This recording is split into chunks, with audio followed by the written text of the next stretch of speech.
En raison du risque de conflits armés, la MINUSMA, la mission de maintien de la paix de l'ONU au Mali, a évacué mardi son camp situé à Kidal, dans le nord du pays. En octobre, la junte malienne avait exprimé son souhait de voir cette force armée quitter le pays d'ici la fin de l'année, malgré le regain de violence dans la région. La rébellion, comme l'armée régulière, espère désormais prendre le contrôle de la ville.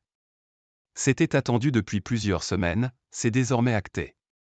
La MINUSMA, la mission de l'ONU au Mali, a quitté mardi 31 octobre son camp de Kidal, ville stratégique et enjeu majeur de la bataille entre l'État central et les groupes armés séparatistes qui ont repris les armes contre lui, ont indiqué plusieurs sources au sein de la mission.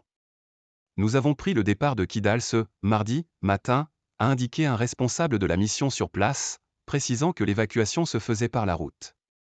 Le convoi terrestre est en route pour Gao, grande ville du nord située à environ 350 km, a fait savoir un officier de la MINUSMA sous le couvert de l'anonymat. Le convoi comporte plus de 100 véhicules, a-t-il précisé. L'évacuation du camp pourrait être achevée dans la journée, selon des sources au sein de la mission onusienne. Départ sous tension.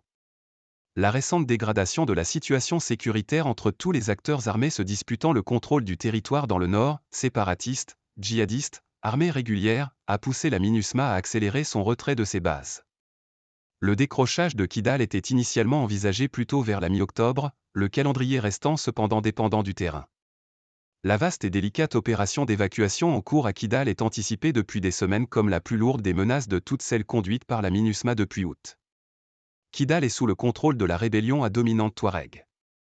Ces groupes armés qui avaient conclu un cessez-le-feu et un accord de paix avec le gouvernement en 2014 et 2015 viennent de reprendre les hostilités sur fond de départ annoncé de la mission onusienne. Ils s'opposent à ce que la MINUSMA remette ses camps aux autorités nationales. Les colonels qui ont pris le pouvoir par la force en 2020 ont fait de la restauration de la souveraineté sur le territoire leur mantra. La junte a réclamé et obtenu du Conseil de sécurité en juin le départ de la MINUSMA déployée depuis 2013 dans ce pays en proie au djihadisme et à une crise multidimensionnelle. Plusieurs camps déjà évacués. La junte a affirmé l'échec de la mission et dénoncé l'instrumentalisation qu'elle aurait faite des droits humains. La MINUSMA, dont les effectifs ont tourné autour des 15 000 soldats et policiers et dont plus de 180 membres ont été tués dans des actes hostiles, est censée être partie avant le 31 décembre. Elle a déjà quitté un certain nombre de camps dans le centre et le nord, mais a engagé la phase la plus délicate de son désengagement avec ceux de la région de Kidal. La MINUSMA a quitté récemment le camp d'Aglok sans le remettre formellement aux autorités maliennes. Un cas de figure semblable risque de se produire à Kidal, d'où l'armée malienne est absente. L'armée malienne a dépêché il y a quelques semaines une importante colonne en direction de Kidal.